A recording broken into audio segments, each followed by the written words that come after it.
Hi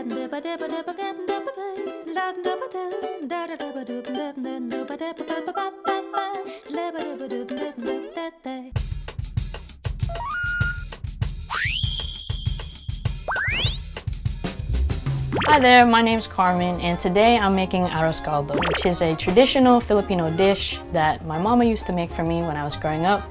She doesn't make it for me so much anymore because I have to learn how to cook for myself, but she's here over Zoom with me right now. Say hi, Ma. Hi. What should I get into first, Ma? The garlic, probably? I should start cutting up the garlic? No, the ginger, actually. How do I cut it? You flatten it.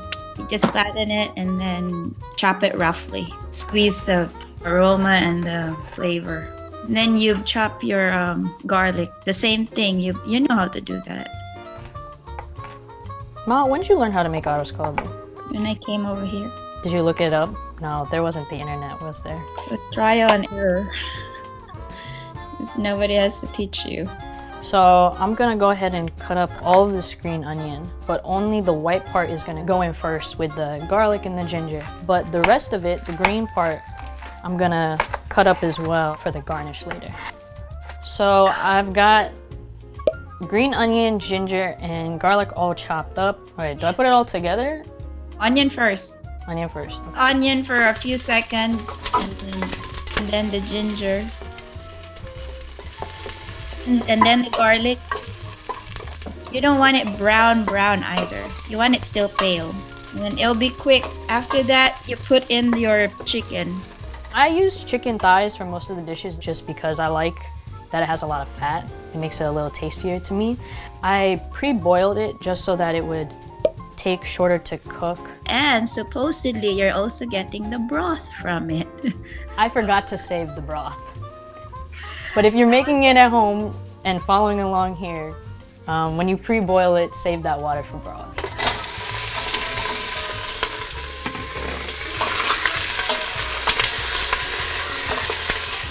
Yeah, and then put the bouillon. Before the water? Yeah. Is it good? Yeah, it's all then melted. Put your cup of rice. It's what makes the arroz caldo. It's the arroz part.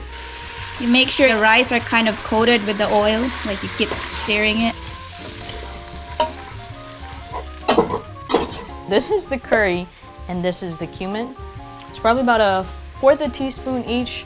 We still haven't put any liquids in, but we put both of these seasonings in on top. Our next ingredients is chicken broth. I have about 4 cups here. I'm just gonna pour it right in. So if it's only barely covering, add 2 more cups of water. I'm just gonna let this sit for a little bit and bring it to a boil. You have to keep checking though, anak, ha?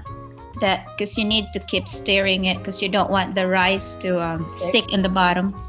So now that the water's boiling, we're gonna add this. This is a stalk of lemongrass, and I'm gonna tie it into a knot. It's not to be eaten. Mostly it's just aromatic. There you go. You got it. It's not like tying a thread. It's a stalk of lemongrass. There you go. Good job. Yay! When I think of arroz caldo, Comfort food.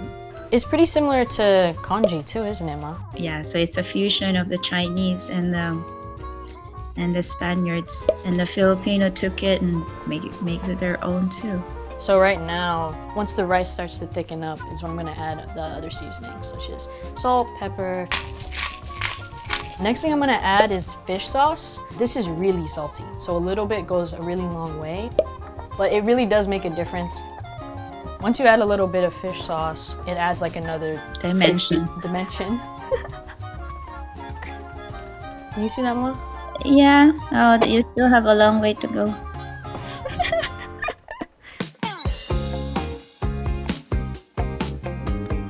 So it's been about 20-30 minutes of just letting it boil, giving it a little stir, and then putting the cap back on. And so it's ready now, and I can tell because if you've never had porridge, it's like oatmeal. The rice is really thick. It starts to stick to the spoon. Like it really starts bubbling up, kind of almost exploding up. It's all ready now, so I'm gonna serve myself a bowl. green onion. Just put as much as you want or as little as you want. All right, here we go. Arroz Caldo. Oh, it's hot. This always happens. I'll burn my tongue because I get too excited. But it tastes good. It's different when she's got her hands on it. I don't know what it is. Everything she makes that she's taught me how to make tastes better when she makes it. Aww. That's so sweet, baby. So how was this, Ma? Leading me, teaching me how to make arroz caldo? Well, in a way, it's good because I can't reach it. I'm able to really hold off that instinct of like, here, let me do it. Like letting go and seeing you grow. It's good. Thanks for cooking with me. Thank you for helping me, Ma. This is one of my favorite dishes that you make. So thank you again for helping me out and teaching me how to cook this. Hi.